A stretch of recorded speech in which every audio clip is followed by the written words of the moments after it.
Vector নিয়ে বিস্তারিত আলোচনা করার আগে আমরা একটু জেনে নিই যে ভেক্টরের এই অধ্যায়টিতে আমাদের কী কন্টেন্ট আছে এবং সেই কন্টেন্টগুলোর মধ্যে কোনটি প্রয়োজনীয়, কোনটি আমাদের পরীক্ষার জন্য উপযোগী এবং আমাদের কোনটি বই থেকে পড়তে হবে এবং কোনটি আমরা লেকচারের মধ্যে বুঝে নেওয়ার চেষ্টা করব এবং কোন ধরনের টপিকস থেকে আমাদের পরীক্ষার প্রশ্নগুলো বেশি আসে সেই বিষয়ে প্রথমে আমরা একটা ধারণা নিয়ে নিই। ভেক্টরের এই অধ্যায়ে আমাদের শুরুতেই জেনে নিতে হবে যে রাশির পরিচিতি, বেসিক্যালি রাশি কয় প্রকার, রাশি কী, এর মধ্যে ভেক্টর রাশিকে আমরা কীভাবে উপস্থাপন করি, ভেক্টর রাশির উপস্থাপনের চিহ্নগুলো কী, সেটা আমরা 2 নম্বর টপিকস নেমে পাবো। এরপর আমাদের কতগুলো নতুন নতুন ভেক্টর সম্পর্কে জানতে হবে। এই ডেফিনেশনগুলো আমরা বই থেকেই পড়ে শিখতে পারবো। তার মানে টপিকস নেমের মধ্যে 1, 2, 3 এটা মোটামুটি আমরা মেইন বই বলতে আমরা শাহজাহান তপন স্যারের বইটাকেই বোঝাচ্ছি। স্যারের বইটা আমরা পড়বো। 4 নম্বর যেটা ভেক্টরের বীজগণিত, এখানে আমরা মোটামুটি একটু লেকচার থেকে বুঝে নেওয়ার চেষ্টা করব কীভাবে ভেক্টর যোগ করতে হয়, দুইটা ভেক্টর কীভাবে থাকলে যোগ করব, বিয়োগ কীভাবে করব, বা বহুভুজের সূত্রটা কী, এটা আমরা ভেক্টরের বীজগণিতের মধ্যে পাবো। এবং ভেক্টরের বীজগণিতের এই অংশের পরে আমরা ভেক্টরের কতিপয় সূত্র শিখবো। এর মধ্যে অন্যতম হচ্ছে সামান্তরিক সূত্র। তার পাশাপাশি আমরা 2-3টা আরও সূত্র শিখে নিব, যেমন ভেক্টরের বিনিময় সূত্রটা, ভেক্টরের সংযোগ সূত্র, বন্টন সূত্র কীভাবে কাজ করে, বীজগণিতের মধ্যে কাজ করে নাকি ভেক্টরের ক্ষেত্রে আলাদা কোনো নিয়ম আছে, সেটা আমরা ছবি উপস্থাপনের মাধ্যমেই বোঝার চেষ্টা করব। এরপরে একটা খুবই গুরুত্বপূর্ণ এবং ইম্পর্টেন্ট টপিক বলতে পারো, ভেক্টরের বিশ্লেষণ ও উপাংশ, অর্থাৎ একটা ভেক্টরকে কীভাবে ভাগ করতে হয়, বিভাজিত করতে হয়, সেটা আমরা 6 নম্বর টপিক্সে শিখবো। এরপরেই আসবে আয়ত একক ভেক্টর, অর্থাৎ আয়ত একক ভেক্টরে আমরা কীভাবে ভেক্টরকে উপস্থাপন করি এবং উপাংশগুলোকে কীভাবে লিখি সেটা শিখবো। উপাংশের সাহায্যে ভেক্টরের প্রকাশটাও শিখে যাব। উপাংশে বিভাজিত যে ভেক্টরগুলো আছে সেগুলো যোগ করার নিয়ম, বিয়োগ করার নিয়ম আমরা জানতে পারবো 9 নম্বর টপিক্সে। ভেক্টরের গুণন, এখানে স্কেলার গুণন, ভেক্টর গুণন থাকছে।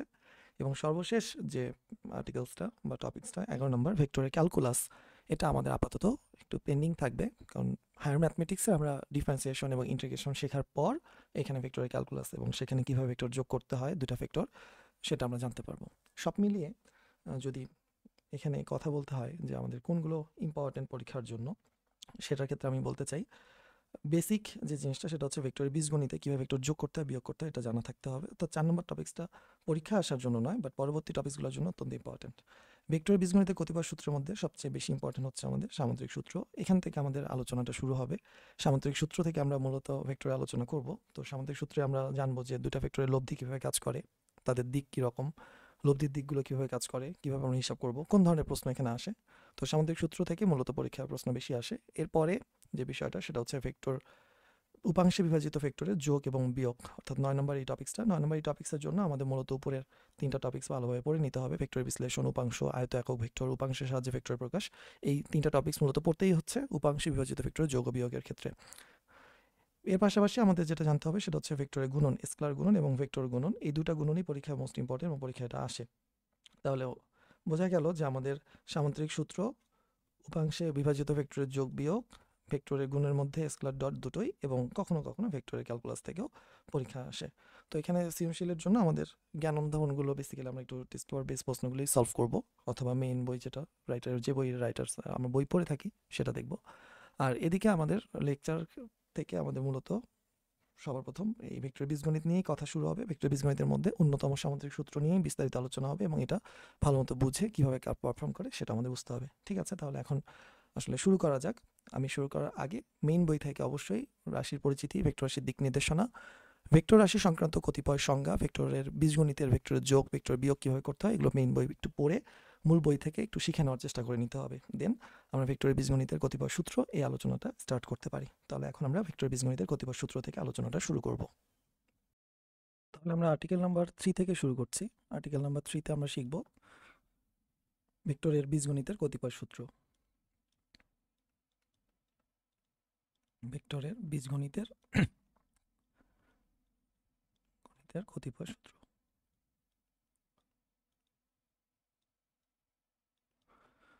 এর মধ্যে প্রথম যেটা সেটা হচ্ছে আমরা বিনিময় সূত্র, ভেক্টরের বিনিময় সূত্রটা কীরকম সেটা আমরা একটু বুঝি। বিনিময় সূত্র আমরা এভাবে চিন্তা করি যে ও একটা বিন্দু, এই বিন্দুতে দুটি ভেক্টর একসাথে ক্রিয়া করতেছে, একই জাতীয় দুটি ভেক্টর, একটি ভেক্টর ও পি এবং আরেকটি ভেক্টর ও আর। এখন আমি ওপি ভেক্টর সমান বিবেচনা করে নিলাম যে আমার OP vector is equals to A vector এবং O R vector is equals to B vector. তাহলে আমি একটু মার্ক করি, ওপি সমান এ ভেক্টর এবং ও আর সমান, এটাকে আমরা ইন্ডিকেট করলাম বি ভেক্টর। এখন এই দুটি বাহুকে যদি আমরা সামান্তরিকের সন্নিহিত বাহু বিবেচনা করে এটা সামান্তরিক পূর্ণ করি, তাহলে ওপি এর সমান্তরাল করে আমরা একটা ভেক্টর বিবেচনা করলাম আর এস ভেক্টর, এবং ও আর এর সমান্তরালে আমরা আরেকটি ভেক্টর বিবেচনা করলাম পিএস ভেক্টর। তাহলে ডেফিনেটলি যদি আমরা ক্লেম করি এভাবে যে ও পি এস আর, এটাকে আমরা যদি একটা সামান্তরিক বলি, যেটি একটি সামান্তরিক, তাহলে আমরা বলতে পারি এখানে যে OP vector is equals to R S vector and that's equals to হচ্ছে এ ভেক্টর। অন্যদিকে O R vector equals to বলতে পারবো পিএস ভেক্টর এবং সেটা ইকুয়ালস টু বি ভেক্টর। তাহলে এটাকে আমরা ইন্ডিকেট করলাম পিএসকে বি ভেক্টর এবং আর এসকে ইন্ডিকেট করলাম এ ভেক্টর।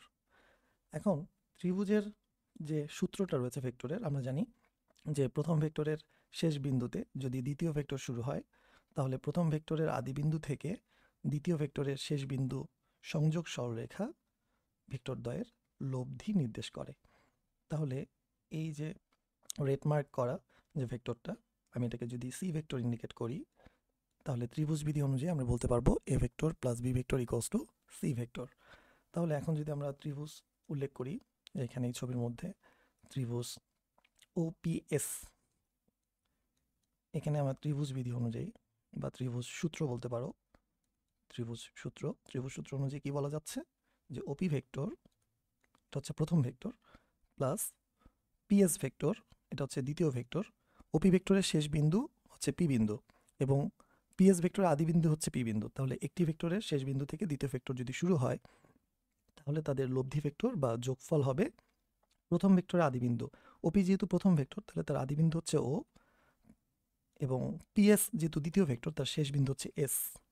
তাহলে ও এস, এই ভেক্টরটাকে আমরা বলতে পারবো লব্ধি ভেক্টর। উল্লেখ্য এখানে তোমার যে ওপি ভেক্টর আর পিএস ভেক্টরকে আমরা উপাংশ ভেক্টর বলবো এবং ওএস ভেক্টরটাকে আমরা লব্ধি ভেক্টর বলবো। তাহলে সেই মার্কিং অনুযায়ী আমরা বলতে পারি A vector plus B vector is equals to পেলাম কত, সি ভেক্টর। Okay fine. এবার আমরা যদি সামান্তরিকের উপরে যে ত্রিভুজটা আছে এই ত্রিভুজটাকে ইন্ডিকেট করি, ত্রিভুজ ও আর এস, এই ত্রিভুজের মধ্যে যদি আমি ত্রিভুজ বিধি অ্যাপ্লাই করি, ত্রিভুজ বিধিও বলা যায়, সূত্র বলা যায়, তাহলে এখানে প্রথম ভেক্টরটা আসতেছে O R vector, O R vector plus দ্বিতীয় যে ভেক্টরটা আসতেছে সেটা হচ্ছে আমার R S vector. That's equals to, আমি বলতে পারি ও আর ভেক্টরের প্রথম বিন্দু হচ্ছে, আদি বিন্দু হচ্ছে ও, এবং আর এস ভেক্টরের শেষ বিন্দু হচ্ছে এস। তার মানে দেখো ও আর এবং আর এস এই দুইটা ভেক্টরের যোগফল কিন্তু একইভাবে ও এস ইন্ডিকেট হচ্ছে ও এস, কেননা ও আর এর আদি বিন্দু হচ্ছে ও এবং আর এস এর শেষ বিন্দু হচ্ছে এস। দ্যাটস ওয়াই ও আর এবং আর এস এর যোগফল আসতেছে ও এস। তাহলে এখন আমরা যদি এটাতে মার্ক করি তার ভ্যালু অনুযায়ী, ও আর ভেক্টরকে আমরা ইন্ডিকেট করেছি বি ভেক্টর দিয়ে, প্লাস আর এসকে আমরা ইন্ডিকেট করেছি, এই যে এখানে আমরা আর এসকে ইন্ডিকেট করেছি এ ভেক্টর দ্বারা। তাহলে B vector plus A vector equals to again আমরা বলতে পারি সি ভেক্টর। তাহলে আমি যদি মার্ক করি এভাবে যে আমার A vector plus B vector এটা ইকুয়ালস টু পেয়েছিলাম সি, এবং B vector plus A vector এটা ইকুয়ালস টু পেয়েছি সি। তাহলে 1 আর 2 তুলনা করলে আমরা কনফিগার করতে পারি এভাবে যে A vector plus B vector equals to B vector plus A vector. তাহলে এখানে যে প্রেজেন্টেশনটা আসলো এই প্রেজেন্টেশনটাকে মূলত বলা হয় ভেক্টরের বিনিময় সূত্র। A vector plus B vector equals to B vector plus A vector. দ্বিতীয় যে আমরা সূত্রটা শিখব সেই সূত্রটা হচ্ছে সংযোগ সূত্র। সংযোগ সূত্র,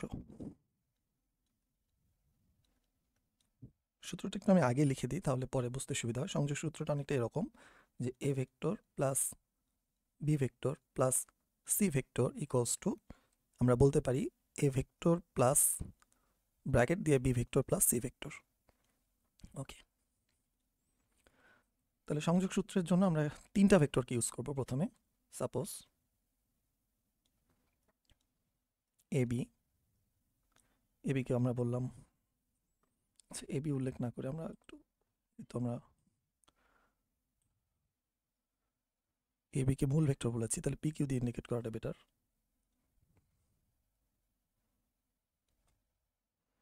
তাহলে প্রথম ভেক্টরটা আমরা এ ভেক্টর ইন্ডিকেট করলাম, এ ভেক্টর হচ্ছে আমার পি কিউ। দেন আমি আরেকটা ভেক্টর ইন্ডিকেট করলাম কিউ আর, এটাকে কিউ আর ভেক্টরকে আমরা বি ভেক্টর ইন্ডিকেট করলাম, এবং আরেকটা ভেক্টর ইন্ডিকেট করছি, এটা হচ্ছে আর এস, যেটা হচ্ছে আমার সি ভেক্টর। তাহলে আইডেন্টিটিগুলো দিয়ে দিচ্ছি যে আমার পি ভেক্টর এটা ইকোয়ালস টু হচ্ছে A vector, then Q R A vector equals to হচ্ছে B vector, R S equals to হচ্ছে আমার সি ভেক্টর। এখন আমাদের সংযোগ সূত্রে প্রথমে কাকে যোগ করতে বলছে? এ ভেক্টর প্লাস বি ভেক্টরকে। তাহলে এ ভেক্টর আর বি ভেক্টরকে যদি আমরা যোগ করি, তাহলে এ ভেক্টর হচ্ছে প্রথম ভেক্টর, তাহলে প্রথম ভেক্টর আদি বিন্দু কোনটা? প্রথম ভেক্টর আদি বিন্দু হচ্ছে আমার পি, এবং এ ভেক্টরের শেষ বিন্দু কোনটা? কিউ। দ্বিতীয়ত হচ্ছে যোগ করব বি ভেক্টরকে, বি ভেক্টরের আদি বিন্দু হচ্ছে কিউ, শেষ বিন্দু হচ্ছে আর। তাহলে পি কিউ এবং কিউ আরকে যদি যোগ করি, তাহলে আমার লব্ধি ভেক্টর আসতেছে পি আর। ওকে, সেই ইন্ডিকেশনটা আমরা প্রথমে দিয়ে দিই যে এখানে A vector plus B vector মানে দাঁড়াচ্ছে হচ্ছে P Q plus Q R. P Q plus Q আরকে আমরা যোগ করলে পাচ্ছি পি আর। তার মানে পি আর মানে দাঁড়াচ্ছে আমার A vector plus B vector. Okay, fine. Next, P R এর সাথে, অর্থাৎ এইটুকুর ভ্যালু যেহেতু আমরা পি আর পেয়েছি, এর সাথে আমাকে যোগ করতে বলছে সি ভেক্টর। তাহলে আমি যদি আবার পি আর ভেক্টরের সাথে সি ভেক্টর যোগ করি, সি ভেক্টর, তার মানে দাঁড়াচ্ছে P R vector plus C vector মানে কি ইন্ডিকেট করা আছে? আর এস। তাহলে এবার যোগ করি P R plus R S, P R plus R S. তাহলে পি আর হচ্ছে আমাদের প্রথম ভেক্টর এবং আর এস হচ্ছে আমাদের জন্য দ্বিতীয় ভেক্টর। তাহলে সেই ক্ষেত্রে যোগ করলে কি হবে? প্রথম ভেক্টর আদি বিন্দু থেকে দ্বিতীয় ভেক্টরের শেষ বিন্দুর সংযোগ রেখাটি হচ্ছে তার লব্ধি। তাহলে আমরা বলতে পারি PS, P R plus R S, এটাই কস্ট আমরা বলতে পারবো পিএস। তার মানে পিএস ইকুয়ালস টু আমরা ফাইনালি কি বলতে পারছি? পিএস ইকুয়ালস টু বলতে পারছি A vector plus B vector plus C vector. তাহলে আমরা এখানে রিলেশনটা রাখি, A vector plus B vector then plus C vector equals to হচ্ছে আমার P R vector. Okay, fine. এবার আমরা ডান পক্ষটা নিয়ে একটু কাজ করব। আবার দিয়ে আমরা একটু পরের অংশটা বিবেচনা করি। পরের অংশে আমাদের ইন্ডিকেশন হচ্ছে এ ভেক্টরটা আলাদাই থাকবে, বি ভেক্টর আর সি ভেক্টরকে যোগ করে ফেলবো। ওকে, ফাইন। আমরা চাইলে এটাকে একবারই যোগ করতে পারি, নো প্রবলেম। ওকে, তাহলে আমরা যদি এইভাবে প্রশ্ন থেকে ডান পক্ষ থেকে নিই, A vector plus B vector plus C vector, A vector মানে দাঁড়াচ্ছে আমাদের P Q plus B vector, এটা মানে হচ্ছে কিউ আর, সি ভেক্টর এটা মানে হচ্ছে আর এস। তাহলে ছবিতে আমরা লক্ষ্য করি Q R plus R S, Q R plus R S এটা ইকুয়ালস টু আমরা বলতে পারবো কিউএস। ওকে, তাহলে আমি একটু কালারটা দিয়ে মার্ক করে রাখতে যাচ্ছি যে Q R plus R S, যেখানে কিউ আর এর আদি বিন্দু হচ্ছে কিউ এবং আর এস এর শেষ বিন্দু হচ্ছে এস। তাহলে Q R plus R S equals to আসতেছে কিউএস। তাহলে এইটুকুর পরিবর্তে লিখলাম কিউএস, আর প্রথম থেকে তো যে ভেক্টরটা আছে সেটা হচ্ছে আমার পি কিউ। এবার ছবি লক্ষ্য করি আমরা ভালোভাবে। ছবিতে পি কিউ প্লাস কিউএস যে ত্রিভুজটা আছে, সেখানে পি কিউ হচ্ছে প্রথম ভেক্টর, পি কিউটা হচ্ছে প্রথম ভেক্টর এবং কিউএস এটা হচ্ছে আমার দ্বিতীয় vector respect to the triangle of P QS. তাহলে আমরা যদি পি কিউএস ত্রিভুজ বিবেচনা করি, পি কিউএস এই ত্রিভুজ বিবেচনা যদি করা যায়, তাহলে আমরা ইজিলি বলতে পারি যে পি কিউএস ত্রিভুজ অনুযায়ী পি কিউ হচ্ছে প্রথম ভেক্টর এবং কিউএস হচ্ছে দ্বিতীয় ভেক্টর। তাহলে তার লব্ধি ভেক্টর কি হবে? পি কিউ এর আদি বিন্দু থেকে কিউএস এর শেষ বিন্দু পর্যন্ত। তার মানে পি কিউ প্লাস কিউএস এটাই কষ্ট অ্যাগেন কত আসলো? পিএস। তাহলে ফাইনালি আমরা এখানে কি কমপ্লিট করতে পারি? এখানে বলতে পারি যে A vector plus B vector plus C vector is equals to হচ্ছে পিএস। আর এখানে একটু ভুল আছে, ভুলটা একটু কারেকশন করি। এখানে পিআর লিখেছি, এটা পিআর না, এটা হচ্ছে পিএস। তাহলে এটাকে যদি আমরা 1 নম্বর ইকুয়েশন, এটাকে যদি 2 নম্বর ইকুয়েশন ইন্ডিকেট করা যায়, 1 আর 2 যদি কম্পেয়ার করি, তাহলে ফাইনালি আমরা এখানে রিড করতে পারছি যে A vector plus B vector plus C vector is equals to A vector plus B vector plus C vector. তাহলে ইজিলি আমরা বলতে পারি যে ভেক্টর সংযোগ সূত্রকে সমর্থন করে। এবার তাহলে আমরা আলোচনা করব নাম্বার সি। সি হচ্ছে আমাদের বন্টন সূত্র। বন্টন সূত্র। ওকে, আমরা বন্টন সূত্রটাকে একটু ইন্ডিকেট করতে চাই যে M into A vector plus B vector is equals to আমরা বলতে পারবো M times of A vector plus M times of B vector. এখন এটা লিখতে পারবো কিনা বা ভেক্টর বন্টন সূত্র মেনে চলে কিনা সেটা আমরা একটু প্রমাণ করার চেষ্টা করি। প্রথমত আমরা দুইটা ভেক্টর বিবেচনা করব। একটা ভেক্টর হচ্ছে আমার ওপি, এটা সমান আমি ইন্ডিকেট করলাম এ ভেক্টর। ওপি সমান হচ্ছে আমার এ ভেক্টর, এবং পি থেকে আমি আরেকটা ভেক্টর দিলাম পি আর ভেক্টর, যেখানে P R vector equals to আমি ইন্ডিকেট করতে চাচ্ছি বি ভেক্টর। তাহলে P R vector is equals to হচ্ছে বি ভেক্টর। এখন আমি যদি এই দুটো ভেক্টরকে যোগ করে দিতে চাই, অর্থাৎ ওপি প্লাস পি আর এই দুটো ভেক্টরকে যোগ করি, তাহলে ডেফিনেটলি ওপি হচ্ছে আমার প্রথম ভেক্টর, তাহলে ওপি এর আদি বিন্দু হচ্ছে ও, এবং পি আর হচ্ছে আমার দ্বিতীয় ভেক্টর, তার শেষ বিন্দু হচ্ছে আর। তাহলে এর লব্ধি ভেক্টর আসবে ও আর, অর্থাৎ ও আরকে আমরা বলতে পারবো লব্ধি ভেক্টর। তাহলে A vector plus B vector is equals to আমি পাচ্ছি O R vector. A vector plus B vector equals to O R vector. Fine. এখন আমরা যে কাজটা করব সেটা হচ্ছে ওপিকে এবং ও আরকে বর্ধিত করব। ওপি এবং ও আর দুটি ভেক্টরকে যথাক্রমে আমরা ওপিকে বর্ধিত করলাম কিউ পর্যন্ত এবং ও আরকে বর্ধিত করলাম এস পর্যন্ত বর্ধিত করি। আচ্ছা, তাহলে বর্ধিতর ইন্ডিকেশনটা কীরকম আসতেছে? ওপিকে আমরা বর্ধিত করছি এস পর্যন্ত, কিউ পর্যন্ত, এবং ও আরকে বর্ধিত করেছি আমরা এস পর্যন্ত। এবার পাশাপাশি আমরা কিউ এবং এসকে যোগ করে দিব। কিউ এবং এস এটা আমরা একটু যোগ করতে চাই, যোগ করি। তাহলে যোগ করলে আমরা এমনভাবে বর্ধিত করব যাতে কিউ এসটা পি আর এর সমান্তরালে থাকে। ওকে, তাহলে আমরা এখানে খুব সহজে বলতে পারি যে আমরা যেহেতু ওপিকে কিউ পর্যন্ত বর্ধিত করেছি, কোনো মেজারমেন্ট নিয়ে নেই, কোনো একটা অনুপাতে বর্ধিত করেছি, তাহলে অনেকটা ডিক্লারেশন এভাবে বলা যায় যে অতএব ও কিউ ইকুয়ালস টু হচ্ছে এম ইন্টু ওপি ভেক্টর। ওকে, তাহলে ওপি ভেক্টরটা যদি এম টাইমস বৃদ্ধি পায়, ডেফিনেটলি কিউএস ভেক্টর যেটা আছে সেই ভেক্টরটাও এম টাইমস বৃদ্ধি পাবে। তাহলে আমরা এখানেও বলতে পারি যে সুতরাং কিউএস ভেক্টর ইকুয়ালস টু হচ্ছে M into P R vector. Okay, তাহলে ওভারঅল এখন যে ত্রিভুজটা তৈরি হয়েছে নতুন ও কিউএস, একটু ইন্ডিকেট করি আমরা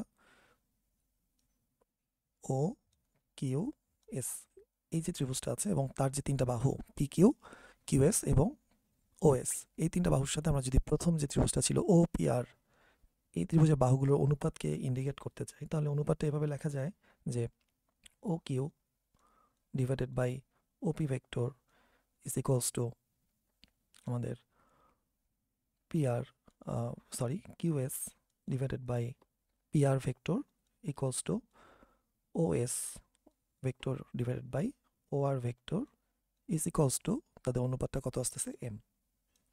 তাহলে শুধু যদি আমরা এই অংশটুকু নিয়ে বিবেচনা করি OS divide by O R equals to M, তাহলে ডিক্লারেশনটা এভাবে বলা যায় যে OS vector divided by O R vector is equals to, যদি এম হয় তাহলে OS vector is equals to আমি কি বলতে পারি M times of O R vector. আচ্ছা, এখন M times of O R vector, O R ভেক্টরের ভ্যালুটা আমাদের আসলে কত জানা আছে? আমরা ও আর ভেক্টরের ভ্যালুটা বেসিক্যালি কত জানি? আমরা এখানে দেখতে পাচ্ছি যে A vector plus B vector equals to হচ্ছে ও আর ভেক্টর। তাহলে ডেফিনেটলি আমরা এখানে বলতে পারি M into A vector plus B vector. এখন ওএস এর ভ্যালু যদি আমাদের M of A vector plus B vector হয়, অন্যদিকে আমরা এভাবে চিন্তা করি যে আমরা যদি ত্রিভুজ ও কিউ এস, এটাতে যদি আমরা ত্রিভুজ বিধি অনুসরণ করি, তাহলে কি দাঁড়াচ্ছে O Q plus QS equals to OS. তাহলে ওএস এর ভ্যালু আমরা একটু আগে কত পেয়েছি? ওএস এর ভ্যালু আমরা একটু আগে পেয়েছি M into A vector plus B vector. অন্যদিকে ও কিউ এর ভ্যালু কত? ও কিউ এর ভ্যালু হচ্ছে আমার M times of OP, M times of OP plus O QS এর ভ্যালু কত? M times of PR, M times of PR. এখন OP মানে আমরা আসলে কত বলতে পারি? ওপি মানে আমাদের ইন্ডিকেশন আছে এ ভেক্টর, তাহলে ওপি এর পরিবর্তে আমরা বলতে পারবো এ ভেক্টর এবং পিআর এর পরিবর্তে বলতে পারবো বি ভেক্টর। তাহলে M of A vector plus M of B vector equals to আসলে M into A vector plus B vector. Finally তুমি পক্ষান্তর করে দিতে পারো, M into A vector plus B vector equals to আস্তে আস্তে M times of A vector plus M times of B vector. তাহলে finally আমরা বলতে পারি যে ভেক্টর তার বন্টন বিধিকে বা বন্টন সূত্রকে কি করে? সমর্থন করে। তো এবার আমরা যে সূত্রটা শিখবো সেটা হচ্ছে সামুদ্রিক সূত্র, এবং এটা আমাদের খুবই ইম্পর্ট্যান্ট একটা সূত্র এই চ্যাপ্টারের জন্য, এবং এখান থেকে অনেক সৃজনশীল ডেভেলপ করা যায়, অনেকগুলো কোশ্চেন ডেভেলপ করা যায়। তাই কোশ্চেনের বেসটা বুঝতে গেলে আমাদের এখানে সূত্রের মধ্যে বিবরণটাতে কি বলা আছে সেটা একটু খুঁটিয়ে খুঁটিয়ে প্রথমে খেয়াল করতে হবে।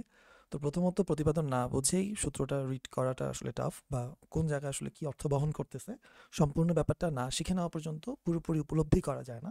তারপরও কিছু অংশ না খেয়াল করে সূত্রটা প্রতিপাদন করা যাবে না। তো এখানে সূত্রে কি বলা হচ্ছে? বলা হচ্ছে যদি একটি সামান্তরিকের, একটা সামান্তরিক কল্পনা করতে হবে, সেই সামান্তরিকের কোনো কৌণিক বিন্দু থেকে যদি দুইটা সন্নিহিত বাহু বিবেচনা করা যায় এবং সেই দুটা বাহু যদি এককালীন ক্রিয়াশীল থাকে, মানে এমন না যে কৌণিক বিন্দুটার মধ্যে একটা বিন্দুতে একটা ক্রিয়াশীল দেন একটা শেষ তারপর একটা ক্রিয়াশীল, এরকমটা না। অ্যাট এ টাইম দুটা ভেক্টর যদি ক্রিয়াশীল থাকে এবং একই জাতীয় ভেক্টর ক্রিয়াশীল থাকে, মানে একটা বল আর একটা কাজ এরকম হবে না, বা একটা বল আর একটা সরণ এরকম হবে না, দুটোই বল দুটোই সরণ কিংবা দুটোই কি বলে বেগ, এরকম কিছু মিন করতেছে। একই জাতীয় দুইটা ভেক্টর যদি একসাথে নির্দেশ করে তাহলে তাহলে পরের পয়েন্টটা খেয়াল করি যে ওই বিন্দুটা থেকে, অর্থাৎ কৌণিক বিন্দুটা থেকে অঙ্কিত সামান্তরিকের কর্ণটি, যে কর্ণটা পাওয়া যাবে সেইটা ভেক্টর দুটির মিলিত ফলের লব্ধির মান ও দিক নির্দেশ করে।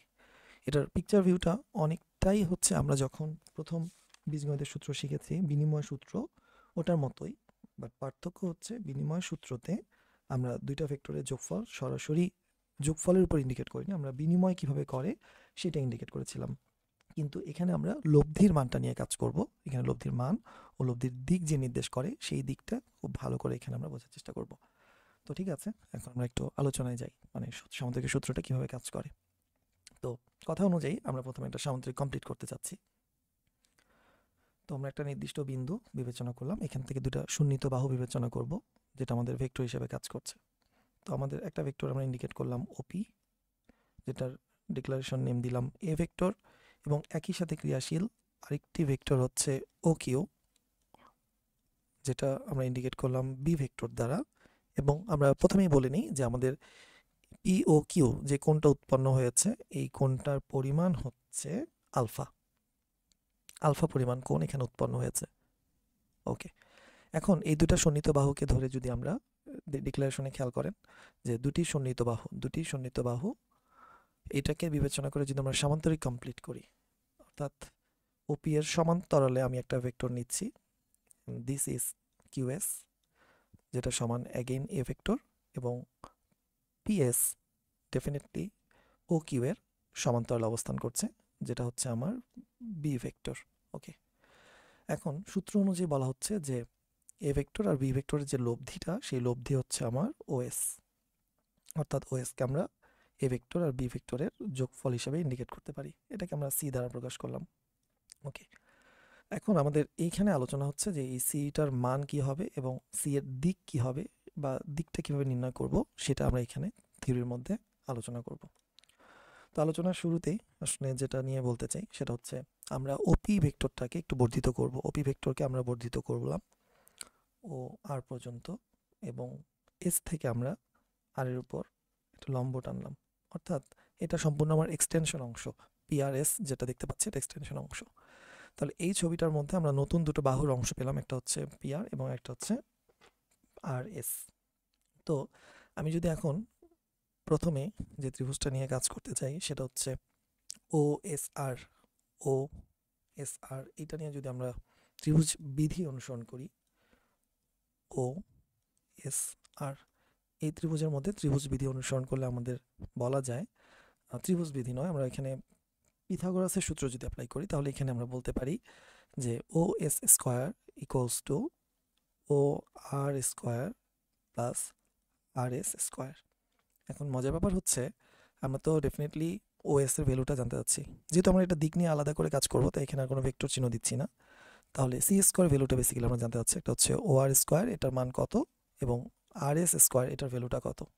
তাহলে এখন আমাদের কাজ হচ্ছে কি ও আর এবং আর এস এর ভ্যালুটাকে ফাইন্ড আউট করা। তো এটার জন্য আমরা একটু ডিক্লারেশনে আসি, অনেকটা এইভাবে বলি যে আমাদের এখানে ও কিউ এবং পিএস এটা কিন্তু সমান্তরালে অবস্থান করছে। তাহলে যদি এটা সমান্তরালে অবস্থান করে তাহলে ডেফিনেটলি ও আর এটা ছেদকের মতো কাজ করবে।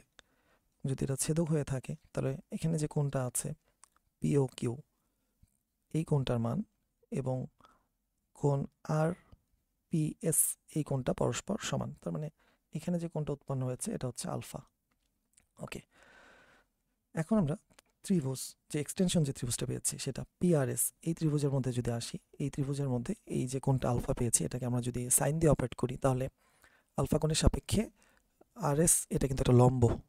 তাহলে আমরা যদি সাইন আলফা লিখি, সাইন আলফা, তাহলে সাইন অনুযায়ী লম্ব হচ্ছে আমার আরএস আর অতিভুজ হচ্ছে আমার পিএস। তো তার মধ্যে আমার বেসিক্যালি কার মানটা প্রয়োজন, আমার মান প্রয়োজন আর এস এর। এই মানটা কিন্তু আমরা এখনো জানি না, এটা আমাদের এক্সটেনশন অংশ থেকে আসছে। তাহলে আমরা এভাবে বলতে পারি যে R S equals to PS into sine alpha. বাকি রইল পিএস, এটা ইকুয়ালস টু আমরা কি বলতে পারি বি ভেক্টর, মানে আমরা শুধু মান নিয়ে যদি কাজ করি তাহলে আমরা বলতে পারবো বি সাইন আলফা। তাহলে আর এস এর ভ্যালু আমরা পেয়ে গেলাম, আর এস এর ভ্যালু হচ্ছে বি সাইন আলফা, এবং এটা আমাদের একটু মনে রাখতে হবে কারণ আমরা একটু পরে এই মানটা 1 নম্বরে গিয়ে বসাবো। দেন আমরা আরেকটা যে বাহুর দৈর্ঘ্য আমাদের প্রয়োজন সেই বাহুর দৈর্ঘ্যটা আমরা বের করতে পারবো।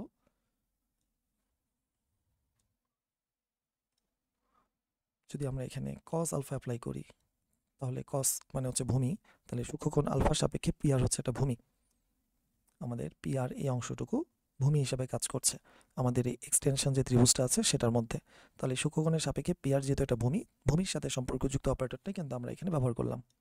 তাহলে কস আলফা ইকুয়ালস টু আমরা বলতে পারি ভূমি পিআর এবং অতিভুজ পিএস। ফাইনালি তুমি এখানে পিআর এর ভ্যালু বলতে পারো PR equals to PS into cos alpha. এখন পিএস এর ভ্যালুটা আমরা কত জানি, পিএস এর ভ্যালুটা হচ্ছে আমাদের বি, তার মানে আমরা বলতে পারি B cos alpha means PR. Okay, তাহলে পিআর এর মানটা আমাদের এখানে চলে আসলো। এখন এভাবে চিন্তা করা যেতে পারে যে পিআরটা আসলে কেন দরকার। একটু লক্ষ্য করো যে এখানে ও আর স্কোয়ার লেখা আছে না, তো ও আর স্কোয়ার ছবির দিকে যদি খেয়াল করো ও আর স্কোয়ার, ও আর এখান থেকে এই পর্যন্ত, তাহলে এই পুরা ও আর এর মধ্যে দুটো অংশ আছে, একটা হচ্ছে পিআর ওপি আর একটা হচ্ছে পিআর। একটা প্রথম অংশ ওপি যেটার ভ্যালু এ আমাদের জানা আছে, আর ও আর এটা হচ্ছে আমাদের এক্সটেনশন অংশ, এই অংশটুকুর ভ্যালু আমাদের জানা ছিল না। তার জন্য আমাদের পিআর এর এই অংশটুকুর ভ্যালু আমাদের জানা ছিল না, দ্যাটস ওয়াই পিআর এইটার মান আমরা আগে বের করে নিলাম। ওকে, এখন আমরা যদি আবারও ওই 1 নম্বর ইকুয়েশনে চলে যাই, কারণ আমাদের উদ্দেশ্য হচ্ছে কি লব্ধির মান বের করা, আর লব্ধির ইন্ডিকেশন অলরেডি আমরা দিয়ে দিয়েছি, লব্ধির ইন্ডিকেশন হচ্ছে আমাদের সি স্কোয়ার। তাহলে আমরা এভাবে বলতে পারি যে 1 নং থেকে আমরা পাচ্ছি, 1 নং থেকে আমরা বলতে পারি C square is equals to O R, ছবির মধ্যে খেয়াল করি ও আর এর পরিবর্তে আমরা লিখতে পারবো ওপি প্লাস পিআর তার স্কোয়ার প্লাস আর স্কোয়ার আর এস স্কোয়ার আর এস স্কোয়ার। ওকে, আমরা একটু পরে মান বসাই। তাহলে এখানে আমরা যদি এ প্লাস বি হোল স্কোয়ার সূত্র ফেলি তাহলে এ ফর হচ্ছে ওপি আর পি আর হচ্ছে আমার বি, দ্যাটস ওয়াই আমরা বলতে পারি ওপি square plus P R square plus 2 ওপি ইন্টু পি আর আর আর এস স্কোয়ার তো থাকলোই। এবার যদি আমরা মানগুলোকে একে একে বসাই তাহলে কি দাঁড়াচ্ছে একটু লক্ষ্য করো, ওপি স্কোয়ার মানে হচ্ছে আমার বি স্কোয়ার এ স্কোয়ার, এই অংশটুকু মানে হচ্ছে আমার এ স্কোয়ার, এটার পরিবর্তে আমরা লিখলাম এ স্কোয়ার